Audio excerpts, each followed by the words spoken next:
Avant que je n'oublie, parce qu'il va y avoir des questions très probablement à la fin de la communication, je tiens à remercier Corinne Devos qui a participé à l'élaboration de cette présentation parce que le sujet était assez compliqué et trouver quelque chose qui fédère un petit peu tout le monde, c'était pas si simple que ça.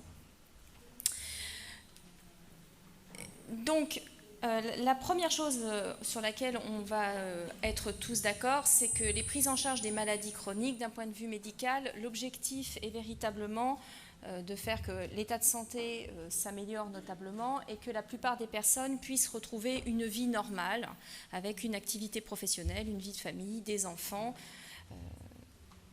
Bref, ce qu'une vie devrait être sans la maladie.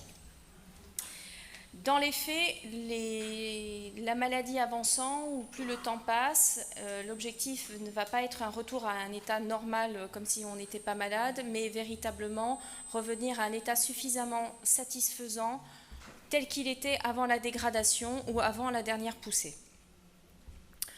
L'objectif aussi, c'est que la poussée soit un mauvais souvenir et que les projets d'avenir ne soient plus suspendus, ne soient plus remis en cause, mais que la personne, la malade ou le malade puisse faire des projets et surtout les réaliser. Souvent, la stabilisation ou la rémission est surtout comprise, surtout par les personnes en début de maladie, mais surtout par l'entourage, comme un retour à une vie normale sans maladie, comme s'il y avait une espèce de reset où les choses revenaient totalement comme avant. Or, être atteint d'une maladie chronique, ce n'est pas à vous que je vais l'apprendre, vous en prenez pour quelques mois, voire quelques années, voire toute votre vie. Et surtout, la vie, elle va être normale, mais avec quelques aménagements plus ou moins importants, plus ou moins grands. Et le retour à la vie, on va continuer sur ce registre de normalité, c'est un retour à une maladie qui est invisible, qui est silencieuse. Pourtant, certaines de ces manifestations vont rester, ou certaines manifestations qui n'étaient pas l'objet d'attention de la prise en charge ou étaient considérées comme mineures vont faire surface, vont devenir beaucoup plus prégnantes. Et je pense notamment à la fatigue. Certains patients restent fatigués même en rémission. On va voir tout à l'heure que ça pose quelques soucis, quelques problèmes, alors qu'au départ, l'objectif c'était de calmer la poussée et toutes les manifestations intestinales, notamment pour les patients qui sont atteints de MICI. Donc au final, la prise en charge vise à ce que la maladie ne se voit plus, au sens propre comme au figuré, qu'elle devienne invisible. Donc ça a des avantages, mais on va voir que ce n'est pas toujours le cas. Alors, c'est allé plus vite que moi, mais c'est pas grave, c'est très bien. Certaines pathologies, certaines phases de rémission laissent quand même des cicatrices. Alors, cicatrices au sens large, c'est des marques, des traces, des cicatrices physiques, mais aussi des besoins qui vont vous être très spécifiques et qui ne se voient pas nécessairement au quotidien pour les autres. Je pense notamment au dérouillage matinal, le matin pour se lever. La nécessité de trouver des toilettes pour les patients atteints de MICI et des toilettes qui soient disponibles et très facilement accessibles. Donc c'est un quotidien qui est quand même altéré par ça, qui va être aussi rythmé par les consultations avec votre médecin référent, les bilans sanguins à intervalles réguliers. L'objectif, c'est d'aller mieux, de la rendre la moins visible possible, de rester toujours dans cet état, on va dire, de silence manifeste, si ce n'est que ça suppose pour vous une très grande organisation, que les autres n'ont pas, et des contraintes supplémentaires, notamment dans la conciliation vie professionnelle, vie familiale, et surtout tout ce qui est lié à la prise en charge médicale, et aussi des conséquences du quotidien. Le dernier peut-être point avant de passer à la diapo suivante, et c'est ce qui est souvent problématique dans les consultations que moi je peux avoir, et je pense que ça va vous parler, c'est que votre maladie est en rémission, vous avez perdu beaucoup de poids, et on va aller vous dire, par exemple, « Ah mais oui, non mais t'es anorexique ». Et là, vous êtes obligé d'expliquer que non, vous n'êtes pas anorexique, que c'est des conséquences de la maladie, donc elle était invisible, vous avez encore quand même des traces, des stigmates, et il va falloir encore en plus expliquer. Et où là, diapo suivante s'il vous plaît, merci, c'est que non seulement vous devez composer avec une maladie chronique, mais en plus il faut que vous expliquiez certaines choses. Donc c'est un peu la double peine. Et là, la question qui est souvent posée de façon assez aiguë par les patients et qui pose vraiment, qui peut être à l'origine d'une certaine souffrance, c'est on explique ou on se justifie? On explique ou on rend des comptes?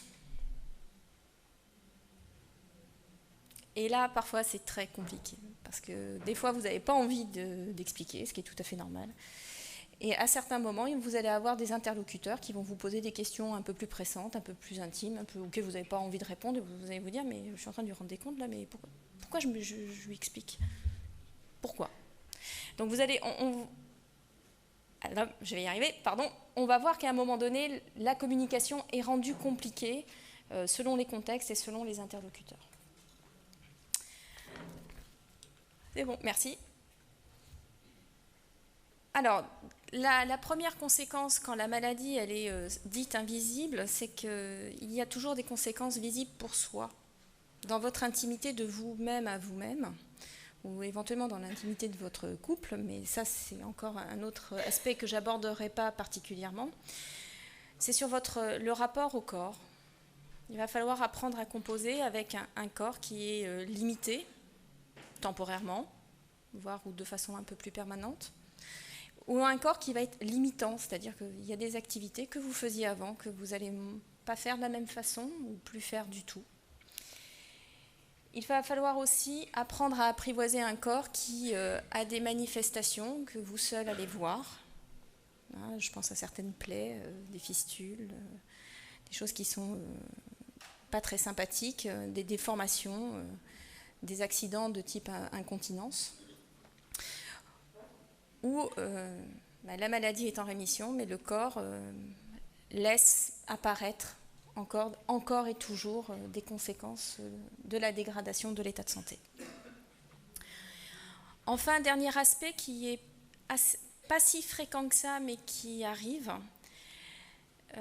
c'est souvent dans les cas de prise en charge où le médecin va demander à ce qu'une exploration de type entéro-IRM doit être faite, ou qu'il y a un changement de traitement avec une augmentation du dosage, donc sous-entendu, ça ne va pas trop bien, il faut rajouter du traitement, et le patient se sent très bien. Physiquement, il se sent bien. Et donc, en consultation, ce qui est extrêmement compliqué pour ces patients, c'est essayer de comprendre que les sensations physiques ou le bien-être corporel ressenti n'est pas forcément en adéquation avec ce que le médecin peut voir, lui, avec ses bilans, ou avec la nécessité qu'il a de faire certains examens pour déterminer jusqu'où la maladie a progressé, même de façon silencieuse, sans que le patient s'en rende compte. Et là, les questionnements qui arrivent, c'est ouais, non, mais il m'augmente le traitement, est-ce que je vais vraiment prendre ce traitement? Parce qu'il me le change, mais je vais très bien. L'examen qu'il me demande de faire, je me sens bien, pourquoi je le ferai? Et s'il me trouve quelque chose qui montre que ça s'est dégradé? Et là, souvent, la négociation, elle est très compliquée, parce que pourquoi aller faire des examens alors que tout va bien? Merci. Dans le rapport à soi, il y a aussi le rapport, je vais dire, de soi à soi. C'est comment on s'explique et comment on fait avec tout ça. Bien évidemment, tout le monde s'est posé la question, pourquoi moi? Pourquoi ça me tombe dessus? Pourquoi c'est moi qui suis malade? Pourquoi ça se dégrade encore? J'ai tout bien fait, j'ai bien pris mes traitements, j'ai bien fait le suivi, mais ça ne va pas. Ça, c'est un besoin humain qu'on a tous, c'est essayer de comprendre, de se donner des explications, de donner du sens à ce qui arrive, où là, il n'y en a pas toujours. Donc ça, c'est le premier point qui nous fédère tous. Les autres thématiques qui reviennent assez fréquemment dans les questionnements, c'est la maladie m'a changé, la prise en charge m'a changé. Oui, elle a changé des choses. Mais qu'est-ce qu'elle n'a pas changé? Il y a des choses qui n'ont pas bougé. Il y a des choses qui n'ont pas bougé en vous. Elle n'a pas tout impacté, elle n'a pas tout modifié. Donc ça, c'est des questionnements où on voit toujours le verre à moitié vide, alors qu'il y a des éléments qui n'ont pas été si bouleversés ou si touchés que ça.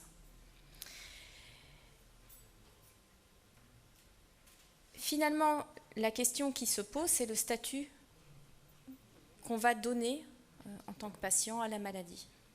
Quelle place on lui donne? Il y a la place déjà qu'elle a, la place qu'elle prend, de fait, elle est là. Mais il y a ensuite la place que vous allez lui attribuer. Et là, je vais un peu susciter, je pense, des réactions un peu épidermiques. C'est qu'il y a à certains moments, la place qui est attribuée à la maladie est beaucoup plus importante que la place réelle qu'elle tient. Donc les patients sont obligés de reconnaître qu'ils sont atteints d'une maladie chronique, donc il va falloir faire avec un bon bout de temps. Mais dans quelle mesure cette maladie chronique devient une caractéristique alors nous les psy, on aime bien ce mot identitaire.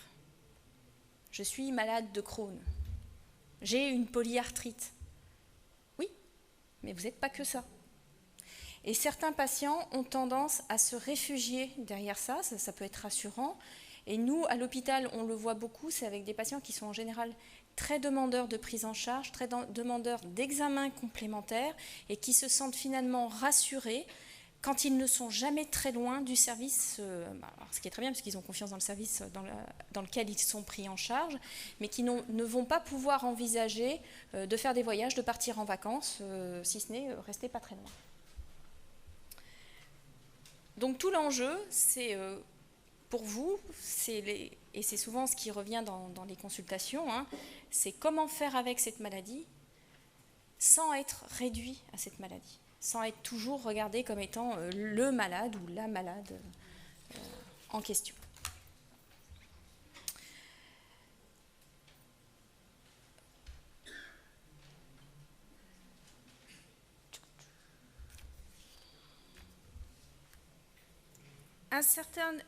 Certains éléments dans le jeu, parce que quand je dis jeu, c'est pas jeu joué, amusement, c'est jeu, devoir faire avec, être habile, travailler, manier un petit peu les choses.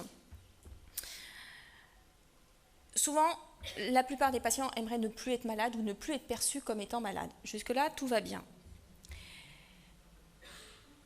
Si ce n'est qu'à certains moments, et fort heureusement, il y a des dispositifs sociaux, médicaux, qui permettent d'avoir une reconnaissance de travailleurs handicapés, d'avoir des mi-temps thérapeutiques, d'avoir des cartes d'invalidité. Or, quand la maladie ne se voit plus du tout, quand il n'y a pas de canne, il n'y a pas de fauteuil roulant, vous n'êtes pas aveugle, à certains moments, ça peut être extrêmement compliqué de faire valoir cette prise en charge sociale qui vous est reconnue et qui vous est attribuée, sans avoir un sentiment d'être un imposteur, d'être un menteur. Pourquoi je suis à mi-temps thérapeutique alors que physiquement je ressemble à mes collègues ne comprennent pas. Donc on a à certains moments des patients qui sont très mal à l'aise dans leur activité, par exemple professionnelle, pour justement réguler, jouer sur le fait que leur maladie est invisible, que c'est un avantage, mais que comme ils ont un aménagement de temps de travail particulier, on va leur faire des réflexions, pas forcément très sympathiques, et là ils vont devoir refaire réapparaître leur maladie dont ils avaient essayé de limiter les conséquences. Autre exemple qui est pas uniquement dans la vie professionnelle, mais aussi dans la vie quotidienne, entre amis ou avec des connaissances. On vous propose d'aller au débeauté, aller manger au restaurant. Parfois, c'est compliqué. Parce qu'il y a des intolérances alimentaires, parce qu'il y a certaines contraintes, et vous allez devoir dire « Ah mais non, je ne peux pas aller manger au restaurant ». Il va falloir trouver à nouveau des explications, à nouveau des justifications. Et comment on fait avec tout ça pour ne pas passer pour... alors excusez-moi, je suis un peu brute de décoffrage, mais le chouineur de service, l'enquiquineur, l'empêcheur de tourner en rond, celui qui est jamais content quand on lui dit on va manger pizza, il veut pas, il peut jamais. Ça renvoie quand même à une forme d'isolement social qui est extrêmement pénible pour vous, qui est extrêmement pénible aussi pour votre entourage, disons-le aussi. Il va falloir réfléchir un peu autrement les interactions sociales et les relations sociales. L'une des difficultés souvent rencontrées par les personnes dans leur vie quotidienne, une fois que la maladie est invisible, c'est la volonté, le désir qui est légitime de vouloir en faire plus qu'avant. Essayer de rattraper le temps perdu que la dégradation de la maladie a pu entraîner. Donc c'est vouloir décharger au maximum les collègues de travail de la pile de dossiers qui n'a pas pu être traité en votre absence. C'est essayer aussi d'aider au maximum les proches, d'être encore plus là, c'est dans quelque chose du registre de la surcompensation. Et puis très rapidement, les personnes s'épuisent. Et elles s'épuisent, non pas parce qu'elles sont à nouveau en phase de poussée de leur maladie, mais elles s'épuisent parce qu'elles sont épuisées. Elles ont plus il n'y a plus la même énergie, il n'y a plus le même rapport au rendement ou à la performance. Pardon, je bafouille, excusez-moi, il n'y a plus la même performance et souvent c'est extrêmement compliqué de se rendre compte qu'on ne peut plus faire pareil. Ou qu'on ne peut plus faire autant. Ça ne veut pas dire qu'on ne peut plus faire du tout. Il y a une nécessité de se dire « je ne peux plus tout à fait faire ça comme je le faisais avant, je vais devoir mettre en place des choses pour arriver au même résultat, mais de telle façon que ça ne m'épuise pas et que ça ne me laisse pas sur les rotules et qu'au final, je ne vais plus arriver à faire du tout et je vais à nouveau surcharger mes proches, ce que je ne voulais surtout pas faire et ce que je voulais surtout éviter. » Alors, j'ai pris deux exemples, j'ai envie de dire presque paradigmatiques, de situations ou de phénomènes qui suscitent de l'incompréhension. Parce que tout le monde a mal, ou tout le monde a eu mal à un moment donné, tout le monde a été fatigué. Alors, là, je vais être volontairement à nouveau provocatrice. Je pense que quand on est atteint d'une maladie chronique et qu'on a une fatigue chronique associée, entendre de quelqu'un « Ah, j'ai fait la fête hier, je suis fatigué », en général, ça passe pas très bien. Mais oui, mais ils sont fatigués. Et c'est normal. Voilà. Ou quand j'ai mal, oui, mais est-ce qu'on parle bien de la même fatigue? Est-ce qu'on parle bien de la même douleur? Et là, à nouveau, il va falloir que vous expliquiez. Il va falloir expliciter, il va falloir à nouveau dire « Oui, non, mais on n'est pas sur le même registre, on n'est pas sur le même degré d'intensité. Toi, tu te reposes, ça va mieux. Moi, le repos, ça améliore un peu. Mais il ne faut pas que je me repose de trop parce que sinon, il y a un déconditionnement à l'effort. Et là, les conséquences sont encore plus compliquées. Donc, il faut trouver un moyen de ne pas passer pour le géniard de service parce qu'il y a des douleurs récalcitrantes qui sont réfractaires à un certain nombre de traitements médicamenteux. Et pour ne pas passer aussi pour le tir au flanc professionnel de « j'ai pas envie de faire », alors que la personne est véritablement épuisée. Donc il faut trouver des stratégies. Alors l'une, pour ne pas entrer dans les détails, c'est trouver l'exemple qui est ce qu'on a. Alors ça c'est un langage de psy, c'est ce qui est socialement admissible. Alors le socialement admissible, c'est dans les dîners mondains, entre dire j'aime Claude François et la musique de Verdi, il vaut mieux dire la musique de Verdi. Hein, on est d'accord, même vous avez le droit d'aimer Claude François. Donc quand vous êtes fatigué, l'une des options possibles, au lieu de dire oui, non, mais je suis très très fatiguée, c'est pas pareil, c'est dire non, mais attends, ma fatigue, si tu veux un ordre d'idée, c'est équivalent à la fatigue au cours du cancer. Parce que le cancer, c'est plus répandu. La fatigue au cours du cancer, elle est reconnue, donc vous utilisez cette analogie-là. Et en général, là, les gens commencent à vous regarder un petit peu différemment. Vous avez dit 3 mots, vous n'êtes pas obligé d'entrer dans les détails, et ça passe. Donc on est toujours sur l'idée de ne pas être identifié, ne pas être réduit à une identité de malade. Ça serait bien que les autres vous comprennent, on est bien d'accord, ça serait bien d'avoir un peu d'aide, de soutien, mais en même temps, si vous aimeriez qu'il n'y ait pas toujours de décodeur à mettre. Ça serait bien que les gens comprennent tout de suite du premier coup sans que vous ayez besoin de beaucoup expliciter. Ça, c'est pas trop possible. Ça serait bien, mais ça ne marche jamais. Mais même dans la vie courante, ça ne marche pas.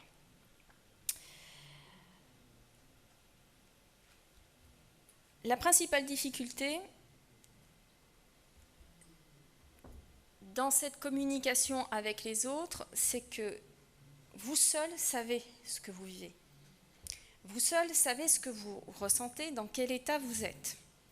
Donc il va falloir trouver un gradient de communication pour que la personne en face de vous comprenne un peu, mais le mieux possible, votre situation.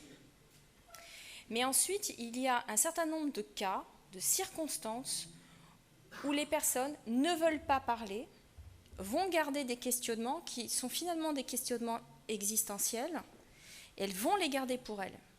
Alors je pense notamment aux jeunes femmes, hein, qui sont des jeunes mariées, qui s'effondrent en disant « je voulais avoir un bébé, mais finalement je ne sais pas si je vais vouloir un bébé ». Et en fait, elles n'en parlent pas à leur mari, alors que le couple a un projet d'enfant. Souvent, elles vont en parler au psy ou au médecin pour savoir si véritablement il y a un risque, mais toute l'angoisse ou tout le questionnement en termes de projet de couple, ça n'est pas abordé en famille. Donc ça, on rend invisible quelque chose qui est présent, mais on le met sous silence. Et là, on peut avoir affaire à quelque chose qui sont des bombes à retardement au niveau psychologique pour les personnes. L'autre question fondamentale, c'est sur une maladie chronique, on part sur un partenariat pour un certain nombre d'années, et dans le couple, jusqu'à quand mon mari va me supporter comme ça? Non, on n'est pas mariés. Non, on n'est pas mariés. C'est juste pour voir si ça évoque. Ça... Ouais. Oui, donc ça va, j'ai pas complètement tout faux. Ou j'ai rencontré quelqu'un et est-ce que je lui annonce que je suis malade? Est-ce qu'il ne va pas prendre ses jambes à son cou? C'est une question de fond, hein. Et souvent, eh bien, on a un jeu de cache-cache qui se met en place pour essayer de limiter les conséquences, mais qui sont extrêmement coûteuses en énergie et qui, à un moment donné, peuvent avoir des effets extrêmement délétères. Alors, je vais avancer et je vais prendre l'exemple de la fatigue. Encore, s'il vous plaît. Ouais, très bien. Je prends l'exemple de la fatigue. Je ne vais pas vous refaire une com sur la fatigue parce que je sais que c'était au programme hier. Mais c'est l'exemple même de symptômes qui cristallisent pratiquement toutes les dimensions que je viens de vous expliquer. Donc on a un modèle de fatigue, le modèle classique. Il y a des médecins dans la salle? Je vais dire un truc pas sympa. Où le modèle classique, c'est le repos. Vous vous couchez, vous vous reposez, ça va mieux. Bon, ça bouge, hein, faut pas exagérer, mais pendant très longtemps, c'était le truc habituel, vous n'avez qu'à vous reposer. Et en même temps, trop se reposer, il y a un déconditionnement à l'effort, donc c'est pas vraiment mieux. L'autre élément, c'est que tout comme la douleur, il y a une dimension physique et une dimension psychologique. Là aussi, je pense que ça va vous parler. Une fois que tout votre bilan est revenu et que tout est OK, vous restez fatigué, bah en fait, on vous envoie me voir. Si ce n'est pas physique, c'est psy. En général, vous ne venez pas me voir. Bizarre, les gens ne viennent pas. Non, c'est bon, on m'a dit que c'était dans ma tête. Je suis fatiguée, mais c'est dans ma tête. C'est pas faux, mais c'est pas tout à fait ça non plus. Et le dernier élément, c'est je suis fatiguée, ça signifie je ne veux pas faire. C'est pas je ne veux pas faire, c'est je ne peux pas faire. Alors, on va passer, parce que là, la diapo, elle est toute pourrie, ça n'a pas d'intérêt. En revanche, la suivante, on va mettre les deux schémas, parce que c'est les deux modes de gestion spontanée de la fatigue que vous avez. Et vous allez voir que ça correspond aussi un peu à la manière dont on peut s'ajuster à une condition de maladie. La première avec le cercle, ça ne va pas fort, vous n'êtes pas en forme, vous allez vous reposer, en espérant que ça s'améliore. Le problème, c'est que vous perdez des aptitudes, vous perdez du temps, si c'est d'autres activités, si on sort du cadre seul de la fatigue.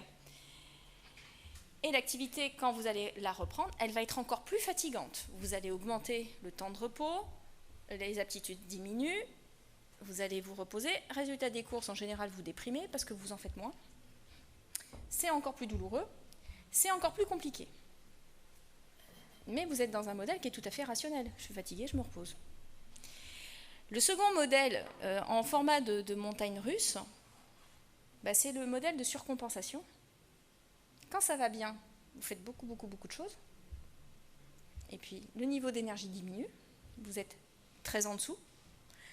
Vous êtes obligé d'arrêter ou de lever le pied. pour attendre que le niveau d'énergie remonte et à nouveau vous surcompensez, vous faites tout ce qu'il y a à faire au bureau, tout ce qui est nécessaire à faire à la maison, dans le jardin, auprès des enfants, et hop, l'énergie redescend et on revient qu'à ce départ, voire dans des états encore plus dégradés. Alors, ces stratégies, elles sont normales, vous les avez toutes testées, vous vous rendez bien compte qu'elles ne fonctionnent pas. Et nous, en face, alors quand je dis nous, c'est équipe soignante, on est très en difficulté, très sincèrement. Alors ça aussi, c'est compliqué à dire pour nous, c'est compliqué à entendre aussi. On n'a pas de solution miracle. On ne peut pas dire demain vous ne serez plus fatigué, demain vous n'aurez plus mal du tout. On va mettre en place un certain nombre de choses. Mais en revanche, à un moment donné, il faudra peut-être aussi apprendre à composer avec des douleurs récalcitrantes et avec un état de fatigue qui sera plus ou moins permanent selon les moments, plus ou moins prononcé selon les moments. Donc, l'intérêt des prises en charge psychologiques, alors là je vais prêcher pour ma paroisse, excusez-moi, je ne peux pas trop m'en empêcher, sinon l'intérêt serait très minime pour vous. L'intérêt de consulter un psy à certains moments, sans forcément penser qu'on va faire une psychothérapie sur plusieurs années, c'est travailler sur vos représentations, c'est-à-dire sur vos croyances, sur les schémas que vous avez en tête, que ce soit lié à la maladie. Il y a des choses qui sont liées à la maladie ou à la fatigue, et puis il y a d'autres choses, c'est de la vie quotidienne. Quand le ménage n'est pas fait et que vous n'y arrivez pas, vous avez des enfants à la maison, des ados, Junior peut passer l'aspirateur. Junior ne veut pas passer l'aspirateur, c'est parce que il me fait payer que j'ai été malade. Non, c'est juste que c'est un ado. Donc Junior peut passer l'aspirateur et vous aider.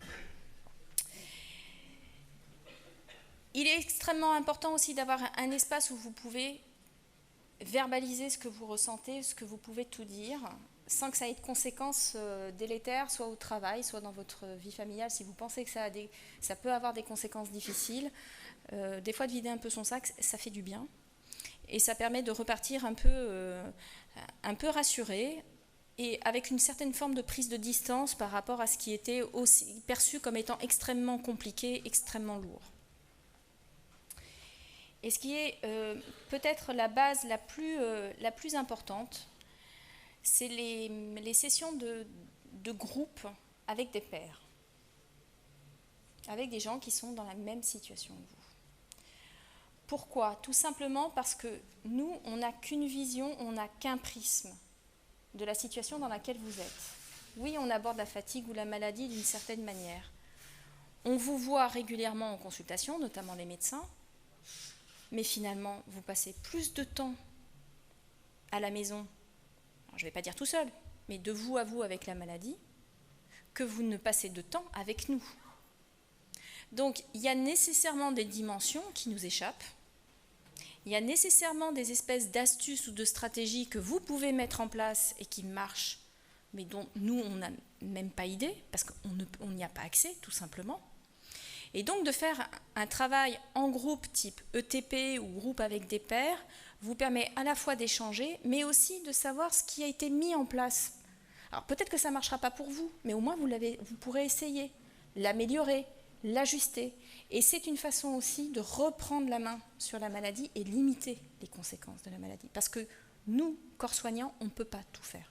Parce qu'on n'a accès qu'à des choses très limitées, en fait. Très limitées sur l'angle psychologique, l'angle médical, puisque si on avait toutes les clés, vous seriez déjà guéri. Et surtout, sur les conséquences, on ne vit pas avec vous. En revanche, vos copains, eux, ils ont déjà testé, et il y a des trucs qui marchent et qui peuvent marcher aussi pour vous. Donc il y a un intérêt certain à partager une expérience avec des pairs et pas rester ou tout seul dans son coin ou uniquement avec sa famille ou ses collègues de travail qui sont forcément décalés par rapport à ce que vous ressentez et ce que vous vivez. Voilà.